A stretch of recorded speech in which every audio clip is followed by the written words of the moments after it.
आई काय करतेस ग? ते निवडते ग. संक्रांत जवळ आली ना, लाडू बनवायचे आहे. लाडू अगं तूच बनव. गेल्या वर्षी तू लाडू केले होते, सगळ्या बायकांना आवडले होते. तिळाचे लाडू तिळाचे. मला जरा जास्त दे, आम्हाला पण होतील आणि मग तुला हळदी कुंकाला पण होतील. जास्त. लागून देणार मी कोणाची नजर, नेहमी तुझ्यासाठी राहीन मी हजर. काही पण सांग तू, काही पण मान, तू होणारी बायको घे डोक्यावर पदर. काहीच विषय नाही ग, होणाऱ्या बाळांची आई ग.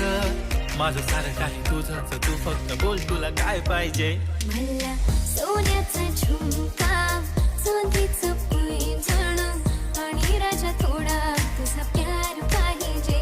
मला फिरायला गाडी आणि छोटासा बंगला. आई हे बघ लाडू बघ ग कसे झालेत, गेल्या वर्षी सारखे झालेत का बघ. मस्तच झाले ग गेल्या वर्षी सारखे.